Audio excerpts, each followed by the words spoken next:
Welcome everyone to Tableau Live. This is Boulder Insights' way of giving back to the Tableau community and the data visualization community and data analytics community in any way that we can. This is our first Friday of each month, unless there's a holiday. It will move, but it will always be the same Zoom invite. So you're welcome to join us same time, same place every month.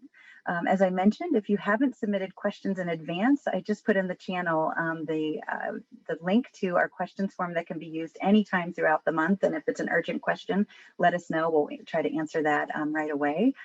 But we are super excited to have so many faces here and so many names joining us as well. So I'm Heather Datillo. I am your host for this, as well as Chris Cox. And sporting his Tableau Ninja shirt today as well. So speaking of those, you'll have opportunities. There'll be each session we try to give away a 30-minute mentoring coaching session with Chris to help solve a problem that we can't necessarily solve the whole thing during Tableau Live. We also give out a some free Tableau swag to some of you. So you keep an eye on your emails after this. We try to get those out to you the week following the session. So why don't we go ahead and get started? Chris, which question that came through do you want to start with first from our Slack channel? Yeah, let's actually start with the kind of the harder one that I saw, and I think it was actually it was Raymond, I think, right? Yeah, I think it was Raymond's. So do you want to kind of describe what you're looking for? I found an old example I think will help you, but yeah, let me understand it from your point. Yeah, it's kind of two parts. I've already kind of solved the problem of not having zeros if you have no rows. So I already kind of got that part solved. I think I put how I solved the superimposing zero values in the question. But the real question is how to filter line graphs based on 4 consecutive days of 0. And I think that you would maybe use a lookup or potentially an index or maybe a previous value calculation to do that. Yeah, I thought about that a little. I understand that one. The other thing here, let me share my screen. And so then I have a bunch of products, and I can share my screen if you want. I have a bunch of products, but I don't want to scroll through all the different line graphs to try to see where there's gaps. Yeah, I would prefer to filter to just the products that have 4 consecutive zeros. Yeah, and after that, I want to create like a line graph, one single line graph of sold out products, but it would only be a sold out product if it was 4 consecutive days. So I think all of it will be around that 4 consecutive day function. Yeah. Yeah. The whole 4 consecutive day function. I don't have a good solution for that. But what I was envisioning was, so I'm assuming this is for, you're selling products and you have some on hand and whatever else. So something else we've done before, and I have a version of what we did for a different client. I'm going to share with you. Okay. That is not waiting till you're out of inventory, but alerting you prior to you going out. Yeah, but we don't have any. We're not connected to their inventory management system.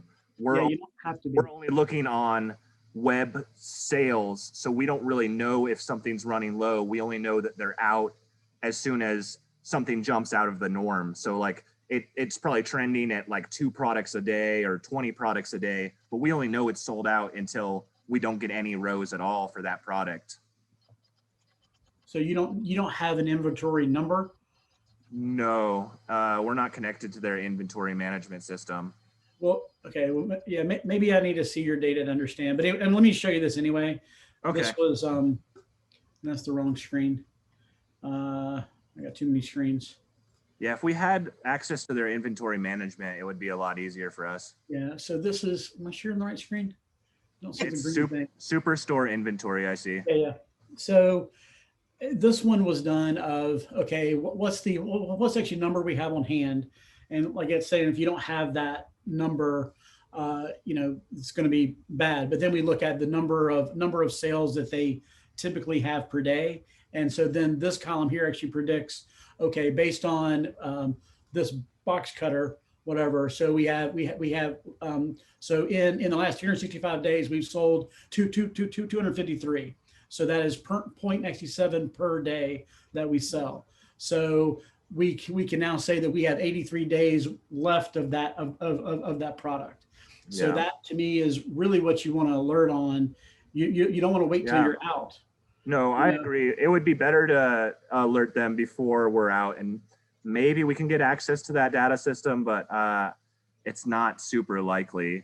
Yeah, because I mean, so I guess that's the question I would have is, okay, great, I can tell you that you were out of this product for 4 days last of December.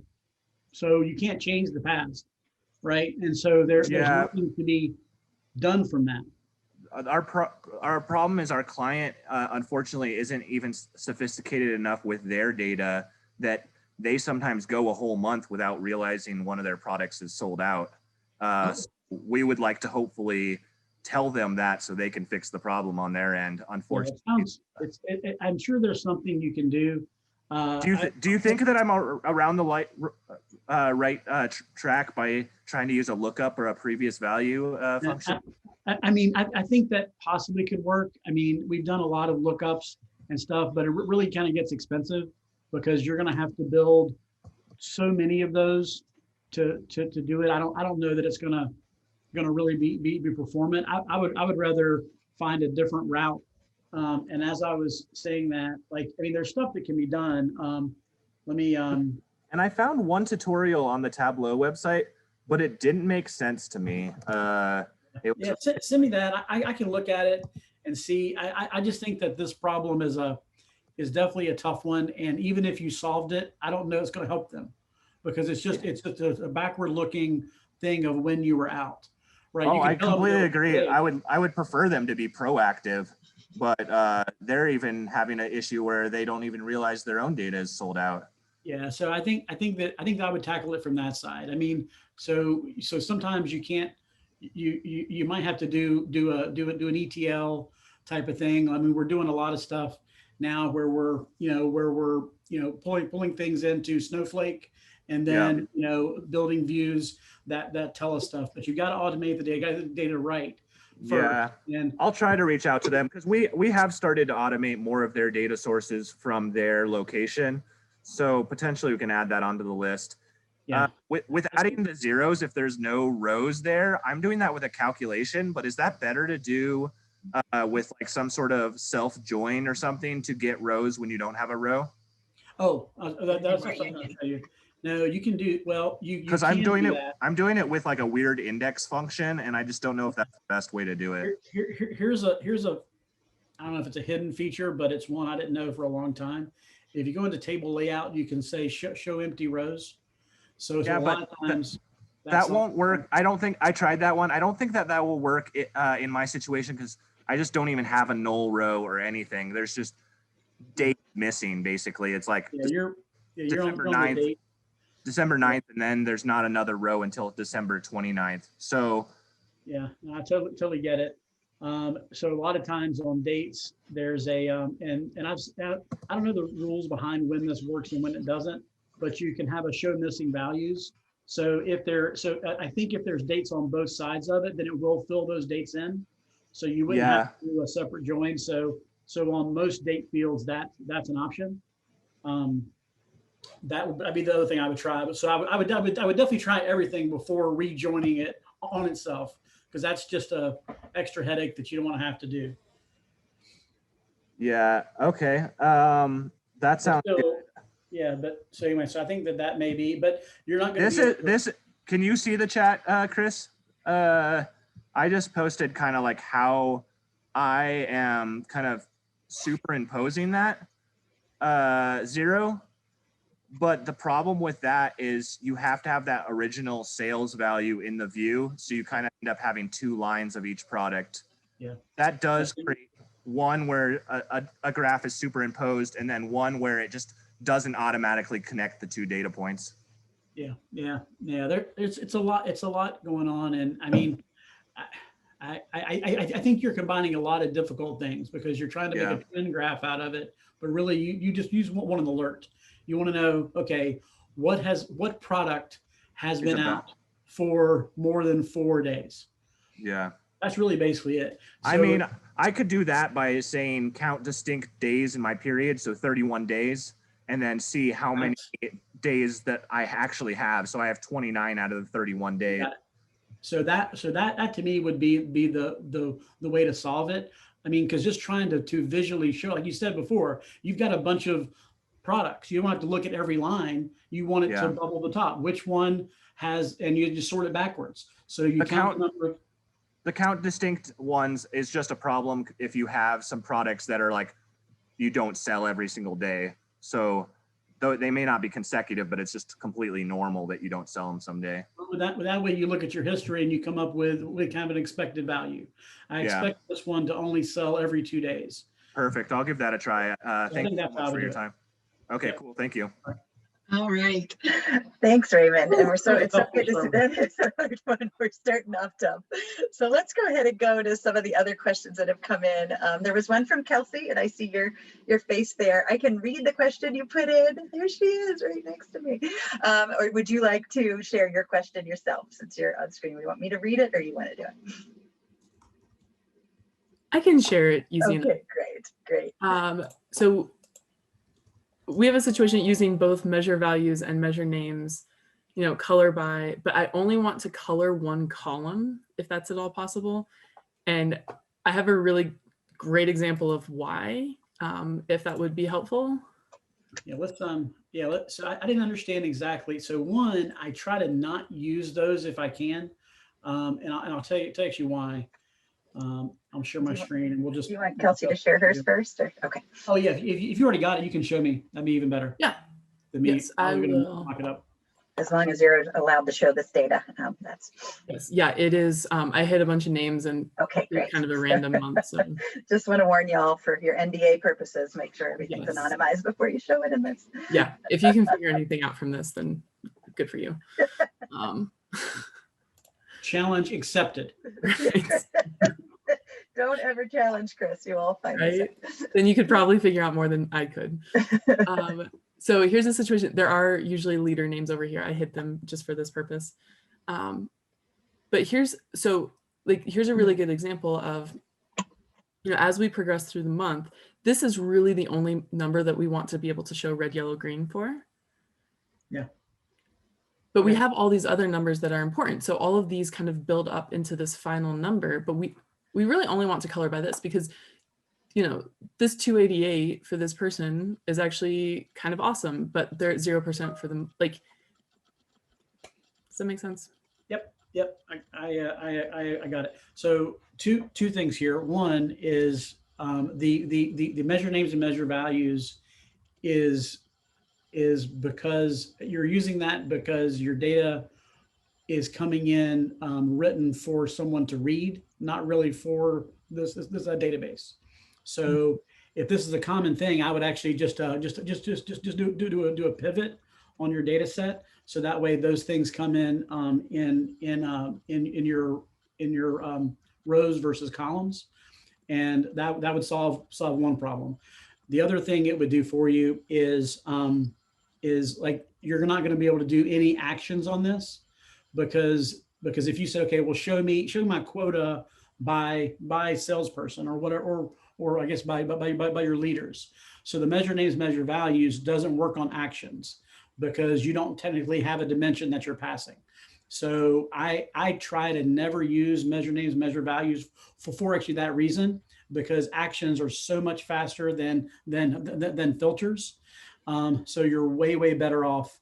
So that's actually one thing. If you didn't want to do that, let me try to find this really quickly. I've got a worksheet entitled "What You Can Do in Tableau But Shouldn't," and that's exactly what you're doing here. So let me try to find that. I like that. I think I have that too. Yeah, if you have it handy, I'll look for it. Okay, I'm going to stop Kelsey sharing, but if you want to share your stuff, but I will pull up that one as well, I think. Yeah, I gotta find it. Yeah, I didn't. Well, here we go.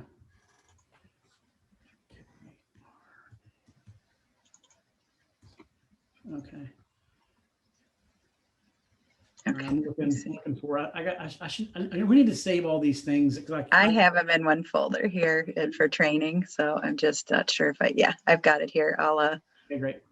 I'll move it in. I'll open it up and do you want me to share That's my fine. screen? Just go ahead and open up. So what Okay. she's going to show you here is the way to assign different colors to columns is you have to use multiple dual axes. So you're going to have a fake header row that you're going to dual axis, and then you'll have another, like I saw in yours, you have measured names. So you can't use. Tell me which one you want me to show, Chris. The The one mock in the dual mock axis. Do the one. Yeah, I don't know. This is a version of the one. Yeah, that'll work. Okay. Just go into the actual graph to the top one. Yeah, go to that guy. So now this is not it. This isn't dual. Keep on going. Yep, here it is. That one. Yeah. So see how the one is colored, and it's colored differently. So basically, there's multiple dual axes. You see at the top. Okay.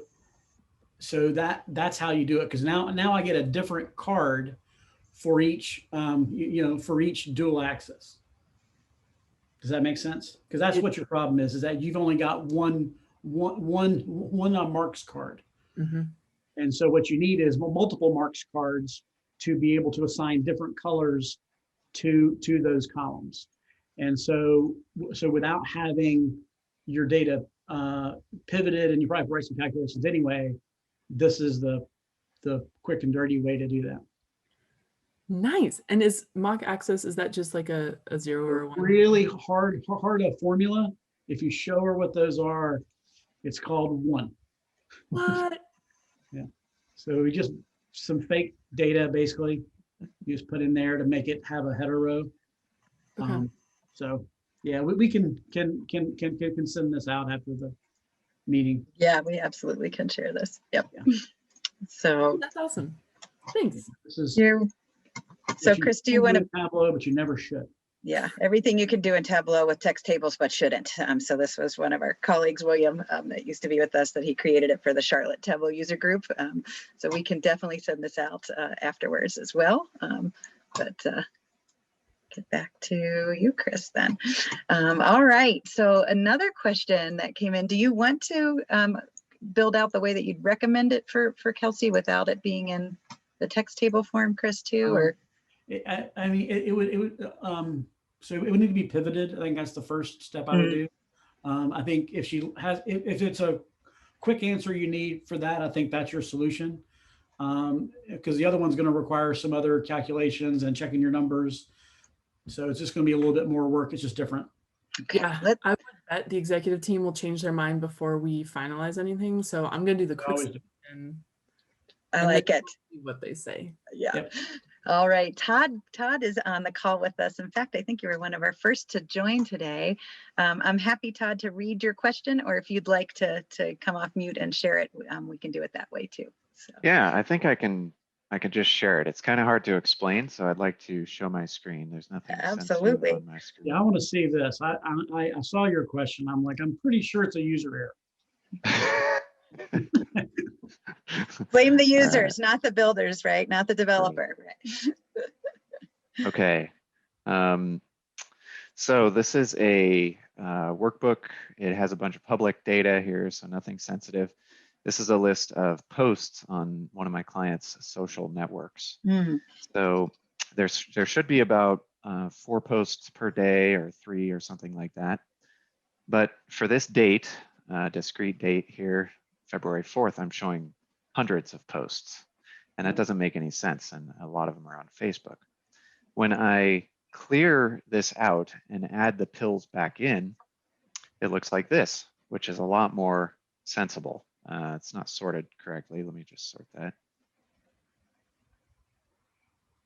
Okay, so now this data looks reasonable.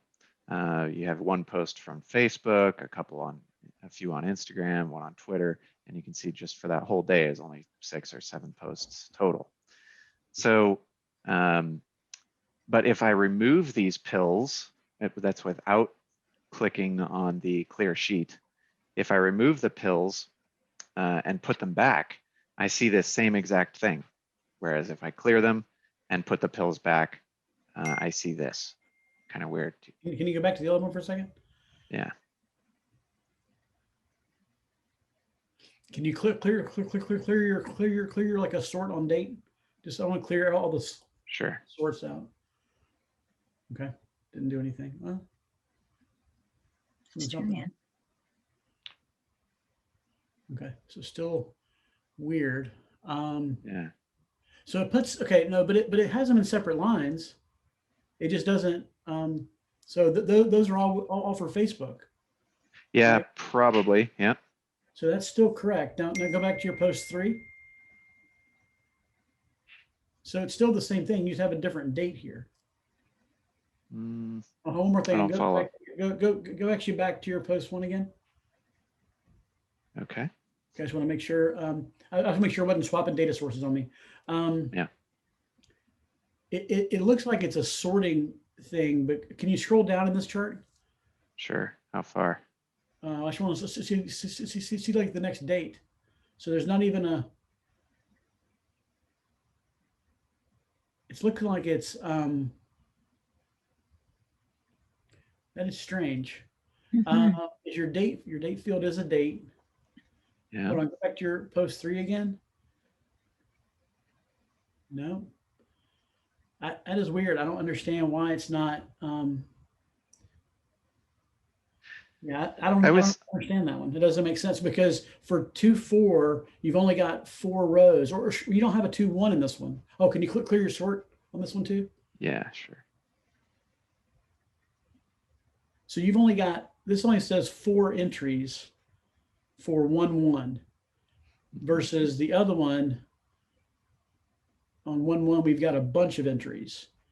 Yeah. Can we, Mm-hmm. and it's the same data set.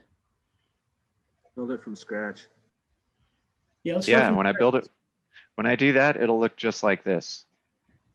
This Okay, one, well, what's I mean, so what's accurate? Is it 4? post 3 is accurate. Yeah, this number is accurate over here. I don't have no idea why it's doing that. I mean, it must have been some order you brought it in, and it's doing some sorting. Well, is there anything on a worksheet that is there any state built into the worksheet that isn't related to these pills? Because if I just remove these pills, throw them away, and then add them back, I get the exact same thing. I'll have to do some funkiness here. So let's change this to exact date, then change it back to discrete, then add the channel, then add the post text again. It's like it's remembering something. To do it from a new sheet. It shouldn't. So what it should do is it should choose the best. So based on the data you pull in, it should automatically pull in the best, best of or the best visual for it. I do not understand how, if it was only 4, how it's giving you a lot more than that. I think I'd want to. Okay, so it's not anything tied to the sheet. It's thinking that's the answer. Oh, hold on a second. That 2020 is a year. Right, but I was in the process of switching that to a discrete exact okay, date. so still did it. Yeah, okay, so no, that's good. good. Right there. So that first page, for some reason, it's actually hanging on to the year. That's what it is. Yeah, Chris, because it was that same view that came in when you just built it. So I think even though it's showing, let's look at that date. Go ahead and click that drop down. I think there's, it looks like you did the same thing, but it's holding on to the year rather than an exact date. And try actually choosing this. Okay. That's even worse. Oh, then you got to make it discrete again. Yeah. All right. So for those of you seeing the pill being green and you can't move it, you can never put a green pill in front of a blue pill. That's because of the properties of being discrete or continuous. Discrete values will always come before continuous ones. So yeah, and the fact that it's January 1st, That's interesting. If it was holding on to the year, it would be 1/1/2020. I wonder if the next date is February 1, 20. You know, I don't know what the. Yeah, let's find the next note. Oh looks no, like they're it. gone. Well, That's that's actually the data source order. That is the very first row in the data Can you set. also do this? Can you also drag? Let's do. Can you make this bigger so we can see more of the screen? Yeah, I was kind of.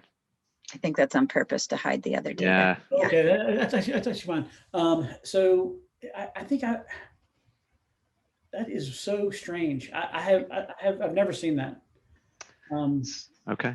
So Good. yeah. So this is But not the not good an news answer. is the other things are I mean, working when you build it. you're doing exactly the same things I would have done, and I would have been scratching my head over this too. Okay, that's all I needed. Sorry, dude. Have I stumped the chump? You have. You have. I love You always do, the Todd. chump. You always do.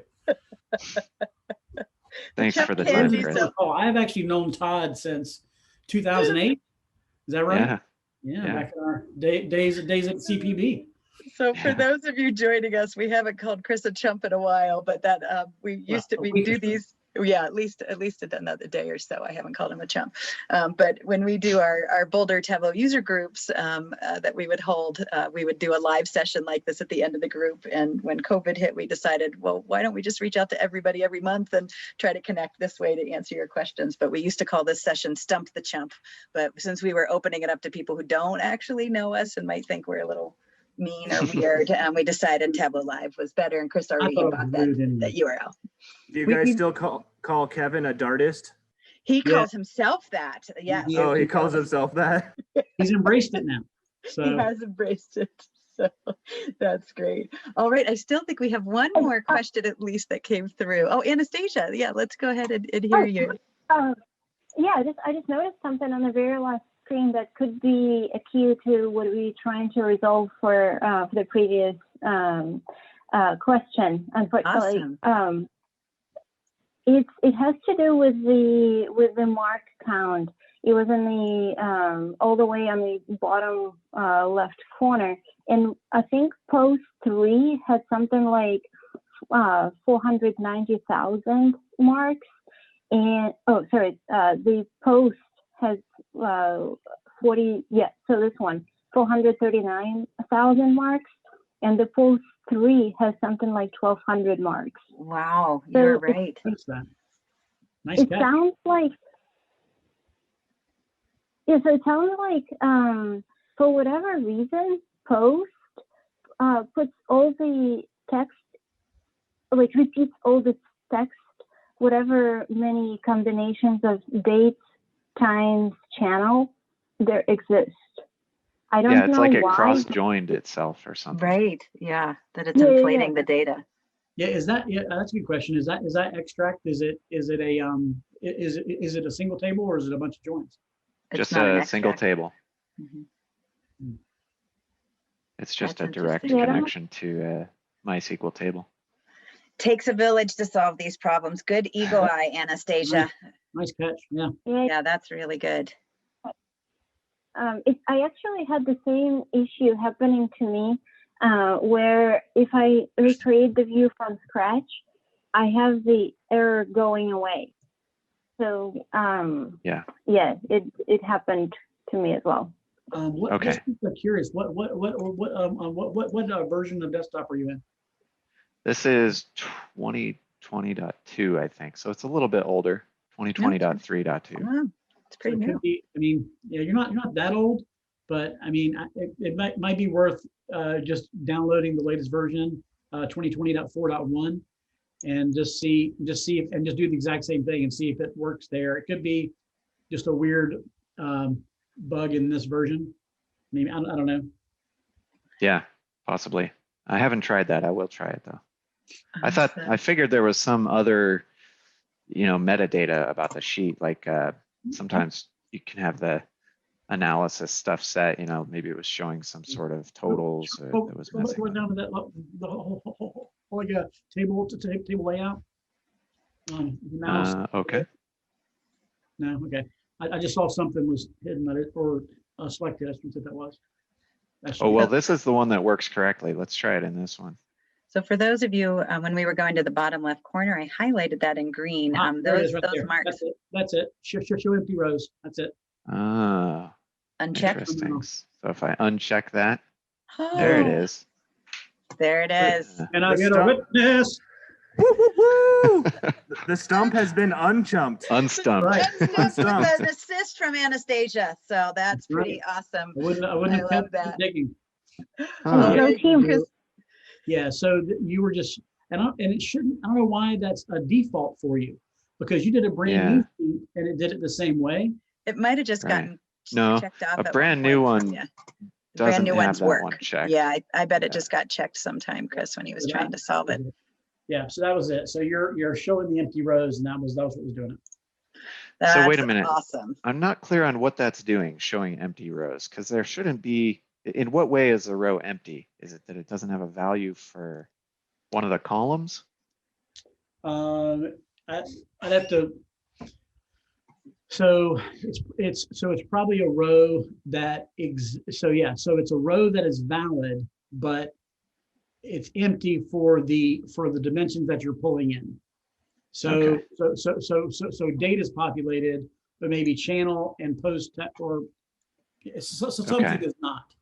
So Yeah, something's probably not. actually Okay, I'll take a closer look at that, because we did switch the method by which that table's populated, and I don't think we've done a real combing of the rows to see whether that worked correctly. We just the right glanced at number, it. like 1200. Yeah, that's probably right. More that would be a whole lot more posts if it was 439,000. So that they would be really busy. Yeah, but if that's right, then I think they're going to be excited. Yeah, They got a lot more traffic. that's a good point. All right, we have two Cool, more thanks. questions. Chris, one is in the Slack channel and then one is in the chat. So why don't we go ahead and take Christie's first, and then the other question is going to be around performance of a dashboard from Taylor. So Christy, do you want to ask your question in person, or do you want me to read it off? Hi, Heather. You can read it. I was just Yeah, I'll read it for you. I haven't created that before, and it was just actually was asked of me yesterday, and I know I've seen it in some of the books I referenced. Sure. Yeah, we've been doing that this week for a client too. So okay, the question is, sure thing. So the question is, how do you include the triangle icon next to a big ass number, the bands or the KPIs, Chris, to show an increase or decrease? So for example, if you want to show sales are up or down and by a percentage for each of the product subcategories, how would you build this in Tableau? So tables down 2.8%, chairs up 5.1%, so just our up and down arrow. We were doing this week with RMI, looking at CO2 emissions and things. We do this all the time. So I thought this would be a fun one to show. And then the performance is a little bit of a gnarly thing, Taylor. We can show that data set, can we? Yes, we do have permission to show that data set from them now because it will be public facing. Now, keep in mind, this isn't pretty yet, so don't actually judge us on the beauty of this dashboard process. I'm thinking you showed it to us last week. Yeah, or last month. Yeah, I think the benchmark one, Chris, might have some arrows too, if I recall. One. The benchmark activity, I was thinking that might be an example to show, but maybe not. I don't know if there's up and downs. I was actually thinking about the policy reg. Yeah, I know. I'm talking just other ones of our own examples too. Oh, I see what you're saying. Yeah. Yeah. I know what you're showing now. But let me just pull up the policy reg one, because I know at least has those arrows in it. So we just did this. Am I already sharing my screen? No. Nope. Oh, and I have one, Chris, I can show as well. That's looking at Lyme data too. That is finished, but a little bit better. If you want me to pull that one up. I'll let you see that I think it's more actually real if you see that it doesn't always look good. It's not always pretty in the process. So, this is a client that has data, and this is more kind of a QA process we're going through. So what this is having a power companies, and we're looking at what was their emissions during their baseline year, and then their current year. So they're going down, And so then this, and this column you probably don't even need. Let's get rid of that one. Make it clear. So then this one is your up and down arrows, right? And so all this is telling us is which direction they're really going. So sometimes it's hard to see because you don't notice the gap here. So these guys are going in the wrong direction. So they have increased 321% from their baseline year of 1.94 to 8.20. And at this rate, they're going to take 300 years to be able to get to zero. So whatever. For their carbon emissions, yeah. Yeah, so that's that. And really, it's kind of a simple thing. It's you use this shape field, and so you're going to have a calculation that's going to tell you up or down. Can you show that calculation, Chris? Yeah. So up or. So it would be something like this, where you'd say, hey, if your target is less than zero, then down, else up. Or, I mean, this is how we did it. If it was negative, it was down. If it's positive, it's up. So just gave a directional. You can do a lot more stuff. You could say, give a sideways leaning arrow for slightly increased, or I don't know, anything you wanted to do, but you're just going to create these dimensions. So down, up, sideways, neutral, whatever you want it to be. And then that becomes your shape. And also we did color as well. This is the same field twice. So I just put it on the shape shelf, and then Tableau gives you these arrows, and you just pick whatever you want. So you could do like all of these if you wanted to. And then you put it on color. Let's go ahead and show the color, Chris, too. Just that then you can assign a color, and you can change those colors by going into edit and choosing which ones you want to do up and down. Right. So anything you want to. Are you able to show the other calc of the one that's embedded in that one, or no? Oh, the utility one. That's just a field name. No, it's not. Oh, yeah. I'm sorry. It is another calc. You're right. You're right.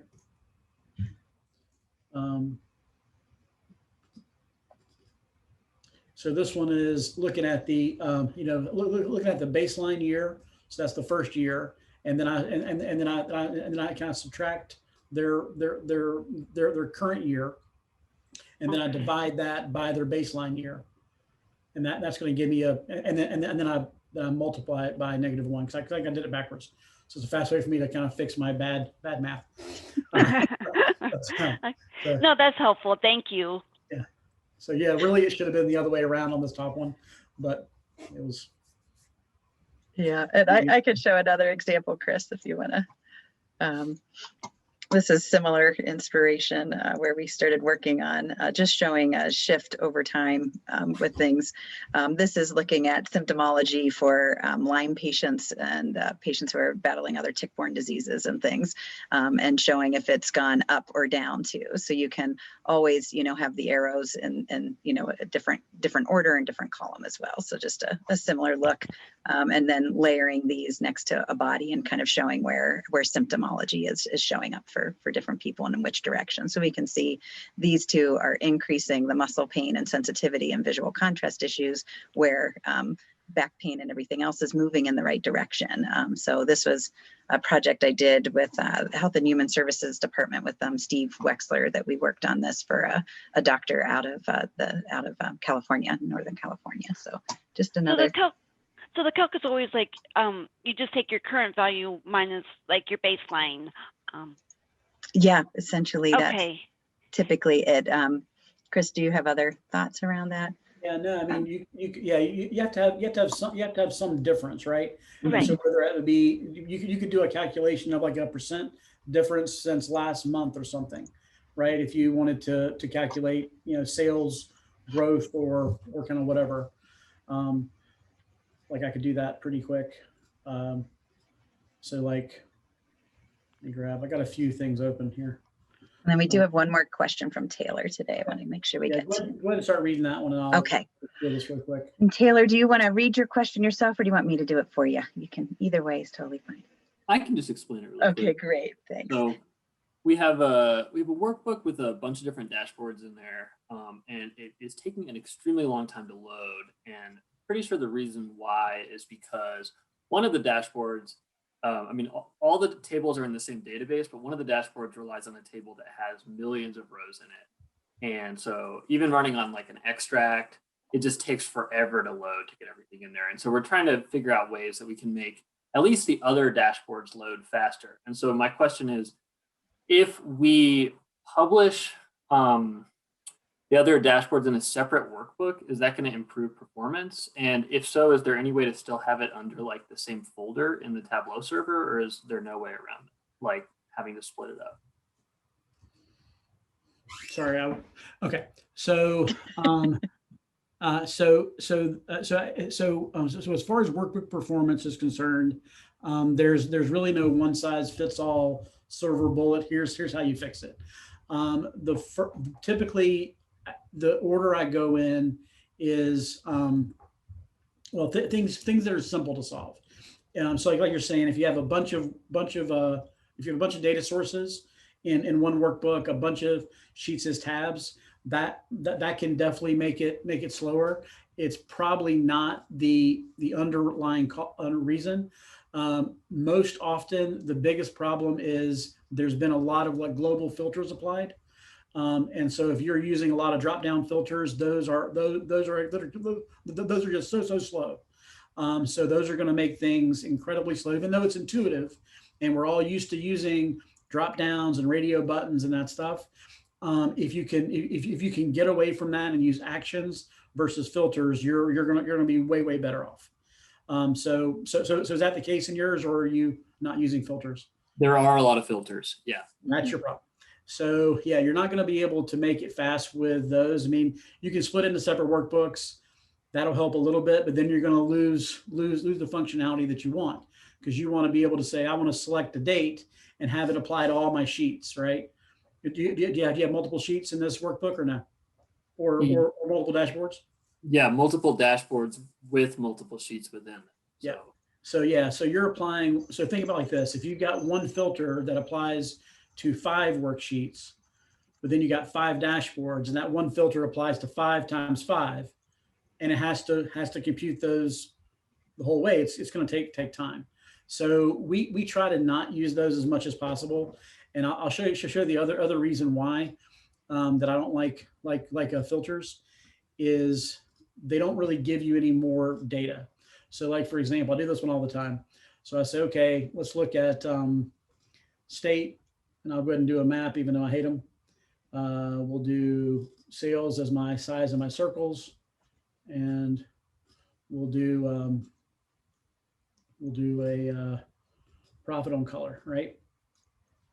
Okay, so I've got our cool little map built, and because I'm anal, I'll go ahead and put a border around this guy. Make it like something. Okay, so if I have that, and let's say I have a region, okay. So region, I put that on filters, I use all, and I go. Okay, so now I have this dashboard that I've built. It's all nice and neat. I want to show my filter here. Okay, so tell me, so which actually region has the most sales? Right, you don't know. So, and with filters, you can click through, you can try to look at that, try to memorize it. I don't really know that there's some red in there, so that's probably not good. But there's some in here, but I don't really know. I don't know what it is. I don't know profit wise. I don't know sales wise. I don't know anything. So what we do instead of this is just build a chart, and I would probably do this one separately. So let's go region. And we'll do our sales, and we'll profit. Okay, and we'll sort them like that. Okay, so instead of having that little filter, I have this sheet, and we'll make it fit entire view or fit entire view, whatever. That's kind of big. Let's go with. Okay, so get rid of that, and we'll make this a little bit wider. And we're actually going to show our numbers. Okay, so now, so the great thing about this chart is we actually, or let me say it this way. So these filters are always actually alphabetical. They're not ranked on anything. Versus now, if I should be looking at the South, because that's the worst. I actually do not know that here. So I can get rid of this filter, which is much slower. I can take that out of my workbook, but I can still do the same thing through actions. So now I can still filter the same way that I did, but this version of filtering doesn't actually require you to pre-calculate everything in the whole workbook. I can get the information and realize I can still get to what I want to. I can still select. I could even, if it's a long list, I can have a search filter that would let me kind of wildcard match on something. That's also reasonable. But Where do you add that search filter? Much time. Does that make sense? Can you ask any? Yep, I think it makes sense to tailor around that. But can you show them how the search filter would work, Chris? Yeah. So let's do this. Let's do product. And then we do have a question that came through email from Suzanne too, from as well. I'm going to make this totally crazy product name. All right, we're going to make it ridiculous, something that you'd never want. Okay, so if I do product name, same deal. I'm going to throw it on here. Okay, so still, even though this still has actually value, because I still have the ability to see, okay, these are my top products. If I wanted to, look at where those are being sold, I didn't. Oh, it did do it, right? So they're being sold those places. So see, these places are actually empty. I can tell you which regions are sold better in, right? So now I have some information that tells me something, right? So my all the stuff actually calculated. And if I wanted to get to a certain product, because that's normally the reason. Most people think about these dashboards like you would in Excel. Okay, my user knows what they're looking for. They want to find this one thing, and they want to know what that thing is. So even if you had this chart, and I'll show you a better way to build this one too, is if I did a filter on product name, but instead of doing a, and I may even just have it hover right here or something, like, well, let's get rid of the title here, my title, and we'll throw in I'm building this as fast as I possibly can. So throw in a product name here, and we make this a wildcard match. So anything that has AR in it, or let's do something better. Let's do sharp. So I can filter on sharp. So anything that has sharp in it, I can now go to that. So now, okay, well, this is what I want. I wanted these three. So that's way faster because you're not giving it multiple options. You're just giving the user the ability to, one, see things in context. So they're not ranked just alphabetically. They're in context of how much, whatever measure you want, profit, sales, whatever it is. And then you give them the ability to get down there. So Canon, right? So there's a list of all my Canon products. Chris, how do you think performance will be impacted by that filter? Do you think that? So, well, you have one, but you have it for a reason, because your users are you're not gonna get them to say, hey, I need to know what's happening with this one product. So, but trading one filter, having one on there versus having 10 is going to be way, way better. So as many of these you can change out. So if you have a region filter, get rid of it and do this. If you have a product filter, get rid of it and go to the wildcard match and then do this. The other thing too is this is a great chart for telling you the top to bottom, but often what we want to know is really this. We want to make this be something that tells us something, right? So if I tell you, so what I need to know is by profit wise that, and actually I like to do this better by actually customer. So we can call people out. So if I'm sending out fruit baskets, this Bonnie Matthews Rowland is not going to get one for Christmas because she's not profitable, right? So I don't know about that value system. I guess my challenge is that there is like, this makes sense to me if you're just looking at sales, but the issue is like, what if there's like 10 different dimensions that you could filter by, and then there's also a bunch of different like KPIs that we're looking at. Yeah. So you can't. I can't just do one bar Yeah. chart. So my argument is this: is that you can't look at everything at the same time. So I totally get it. And then I would say, so you do this. So you say, okay, I want to create a parameter. I want to call it choose metric. Can't spell. And I want to make a string, and I want to go sales. And oh, something you need to know here, if you don't hit tab in this stupid thing, it doesn't save it. So if I type in profit and then I go hit OK, it actually does not save that. It drives me crazy. So my profit will not be there. You got to hit tab, which drives me nuts. But anyway, that's just a side note. I wanted to get that off my chest. So you create a calculated field, call it the same thing. So, you know, or even case, even.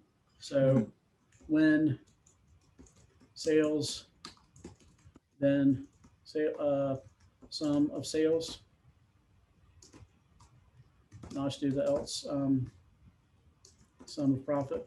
And one thing that can sometimes help with performance with parameters too, integers are faster than strings. So Chris could have said, you know, 1 sum of sales, 1, 2 sum of profit. That would be faster even than a string too. So there's kind of an order of operations with that. So instead of putting sales up here, I said, okay, well, I want to look at this by one way. So right now we're going to go sales. I'll just change this out in all these. So instead of that, I put choose metric. And this one already has both. This is a scatter. So already has both of them on there. Although I'm not showing the bottom axis. Show header. There we go. Okay. So, whoops, dashboard. Okay. So now I've got my thing built here. So I'd say, okay, I want to show the parameter of choose metric. So we'll put that on top here, maybe. And Kev would not be happy with the right navigation.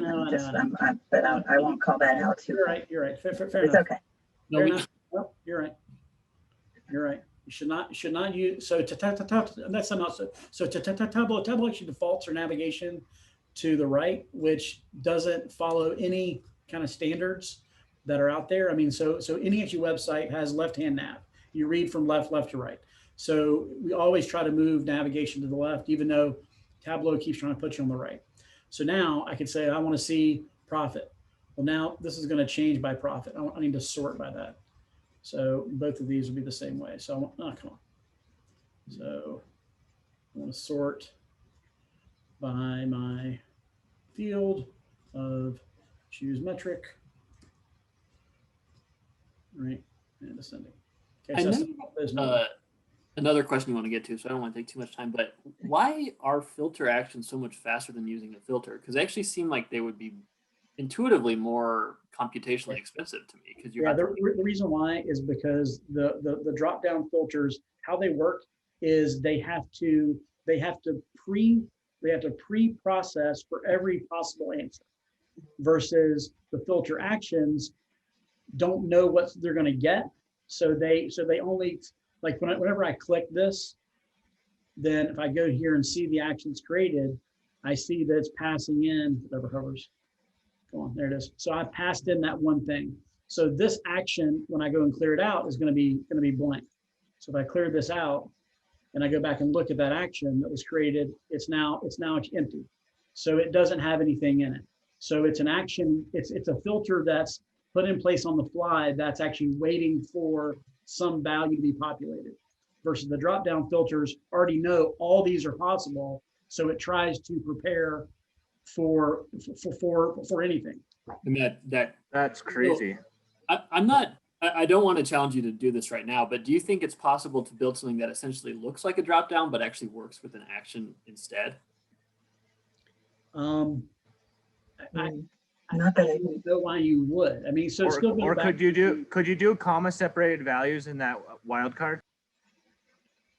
You mean passing off all of these? Well, yeah. Chris, I do want to get to Suzanne's question quickly before that. I'm so sorry, guys. We will noodle on that, Raymond, and get back to you if we can think of a reason why we want to do it and if we can solve that. But I put it in the training questions Slack channel as well, Chris. So Suzanne is she's got a question around, she can't share a screen because it's too much sensitive data. So she's trying to use Tableau prep and that she's new to it, to join 2 data sources on her Tableau server. One of the data sources is a web data connector. And she's found that Tableau prep doesn't work with web data connectors. So the workaround she researched was that she could make an extract and use that in prep. But unfortunately, when she does that, the table names and field names are lost. So is there really no way to have Tableau prep connect to a WDC data source? Tell me what you're actually doing in prep that you need. Suzanne, if you want to come off mute, if you don't mind that. Sure. Yeah, I'm trying to join 2 data sources that actually are on our Tableau server. One of those data sources is the web data connector, and then the other Tableau prep seems to work with just fine. Yeah, I want to join those 2. So do you have to? Can you use relationships? Because you can do a relationship inside Tableau and not do the prep route. And also, have to know, and in your server admin group that you guys don't actually have the conductor. So even if you got this working in prep, you're not going to be able to automate it. So yeah. Okay. Maybe what we should do, Chris, is offline. Yeah, let's work with Suzanne offline on that. Yeah, I can work with you on. I can give you some options on that offline. Okay. There's some things we can do. Okay. Let's help you with that, Suzanne. We want to make sure, but knowing that you're one of our clients, I know we know how to get to you. So you know how to find me. That is right. All right, guys, you're welcome. So I'm going to share my screen real quick, Chris, and we can finish that. Whoops, I got to say which screen to share. So I just want to make sure you all know how to get a hold of us. And I had promised that I would also show our YouTube channel. So let me get that in there. Here is the YouTube channel for Boulder Insight. Stay tuned. This is going to be getting populated with more and more Tableau Live sessions. So we do have some that have been here, and we're working to populate that. So I will put that in the channel in the Slack, I'm sorry, in the chat. And then I also want you to know, if you ever just need a little bit more support in between, you can always get 15-minute time with Chris on a project consultation, and we can try to help you with that. We will be having winners from this one too with time. If you're already a client, you already win time with us because you're one of our clients, but you can always go anywhere to these little buttons down in the right-hand corner to get time with Chris as well. I also you can schedule appointments with me too, and it's always in my signatures of my emails. If I ever send you emails, you'll have that, and some of the rest of our team. So just want to make sure you know, and don't forget, earlier in the session, I put in, if you go to boulderinsight.com questions, this is the question form that you can always fill out and let us know what questions you have. And that will go to our Slack channel. And if it's urgent to get answered before our next session, let us know and we'll do our best to get some things to you around that. And so our follow-up after Tableau Lives, we're going to hone in 2021. So you'll be able to, when we create these TWIBIX files, we're going to create a way for you to be able to access those and things. So we have a lot of fun things in progress that should by the end of this quarter be really dialed in and ready for you. So we are at time. I'm so glad we had such an active session today. If you want to stay, I have a feeling, knowing Chris the way that I do, he is going to want to finish what he was starting. Before that, I don't know if you still have the chance to, Chris, but if you wanted to finish what you were just building in that TWIBIX, I don't want to cut you off, but I want to give people a chance who need to go at this time that they can go. I don't know if you need to as well, Chris. I haven't looked at your calendar too closely. I think we're good. Yeah, I think he did just message me that he had to hop to, so no worries. Yeah, he's jumping onto another call. So we won't finish that, but we'll work on the TWIBIX file and get that to anybody that's been there. Again, reach out to us anytime. We want to be a resource to you. We really care and want you to be able to stand on your own 2 feet and be your trusted advisors and supports and your ninja friends as well. So have a great one. And somebody will also be winning some of our cool swag. So we'll be sending a link to that to get some t-shirts or sweatshirts as well. So thanks for joining, everybody. We will see you next session, which will be the first Friday in March. So take care. Thanks. That was so much fun. Thanks. Oh, good. I'm glad you had fun. Take care, guys. Bye. Together. Bye. You're welcome. See ya.